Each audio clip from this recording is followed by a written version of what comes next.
Pane nyaya ndoda kutaura. Nyaya ndoda kutaura, it's all about chipo chinopiwa munhu.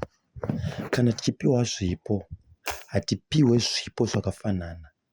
Tinopiwa zvipo zvakasiyana nepurpose. Saka pane zvimwe zvinhu zvinokwanisa kuitwa nemumwe munhu otozvitadza zvitori normal. Why? Because hatipiwe zvipo zvakafanana. Saka sometimes unotariswa kuti seiko vanhu ndakakura navo vaachievha zvakadai so isani ndaachievha. That is life. Hationere musi mumwe. Ndopaunoona kuti vanhu pavanga vari muwilderness, Moses paaifamba nevanhu, Miriam anga ane chipo chekuimba. Miriam aiti kana akaimba vanhu vainyatsobhilivha. So uyu anga ane chipo chake chekuimba. Saka vanhu kuchechi havachanyatsokuandastenda kuti togona kupiwa zvipo nemupiro wakasiyana. For example, dai kuchechi kuchiitwa maprinciples anoitwa kuchipatara. Kuchipatara kana kukauya munhu anenge achirwadziwa nemudumbu kuna dhokota wemaziso, haanzwe tsitsi zvokumba mapiritsi, anonzwa tsitsi kumudhairekta kuna dhokota wemudumbu. Why? Anoandastenda kuti hongu ndiri dhokota wemaziso, zvemudumbu izvo handigoni.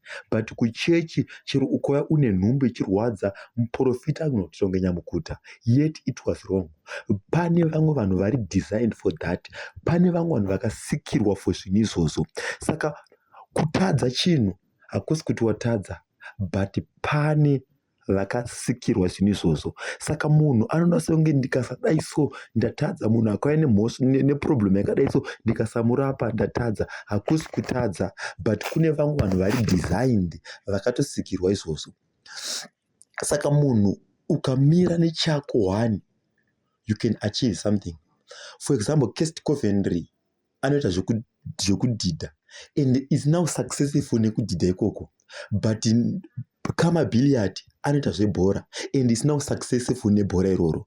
Saka hongu Kest Coventry haasi rombe, kama billiard haasi rombe, but vanoita zvinhu zvakasiyana. Why? Inhau yekufokasa nezvaunoita.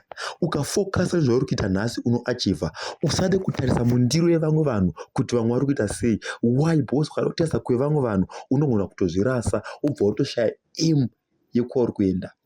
Saka vakuru they know kuti aiwa zvatiri kuita ndochaizvo chaizvo, vadiki hapana chavanoziva. But pane imwe nguva yekuti Mwari wacho anogona kutaura nevadiki for a purpose. Why? According nezvatakadanirwa. Hongu ndogona kuita mudiki ndakadanirwa kuimba, chero muri vakuru, but kana kutoimba ngirozi inodzika. Saka understanding yevanhu, anozviti mukuru anoti zvese ndozvigona. Vadiki hapana chavanondiudza. Yet sometimes Mwari wacho ane nguva dzekuti anotaura nevadiki. For example, vanhu vachinamatira Peter asungwa, hanzi vanhu vakapinda muchechi, vapinda muchechi, Rodha anga asimo muchechi, but Peter paakabuda akunoka, Rodha ndiye akaona Peter achinoka dho. Anoka dho akabva anodza maeuda ari kunamata kuti zvamuri kunamatira zvaita. Seiko Mwari wacho akupa anza kune munhu asiri muprayer. Hongu mamujamba muprayer, but Mwari wacho akurwirisa anza iri kurwirisa kuna asiri muprayer. So Rodha akaziva kuti Peter abuda, akaudza vari kunamatira kuti Peter abude, vari kunamatira vacho vakati aiwa hasi Peter ighost. Seiko makufunga kuti ighost imuri mukunamatira munhu. Saka vari kunamatira munhu vasina belief yekuti anobuda.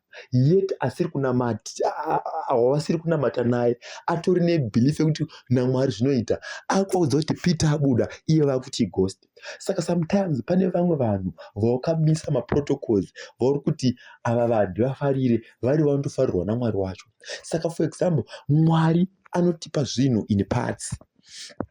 Kana iwe uchiprofita, usashora anoimba. Why? Kuti uprofite nyasha dziburuke padanto anotombokuimbira. Saka usashore mamwe maprotocols akaiswa naMwari masaidi mako. Why? Because ndo anoti zvako kuachievha.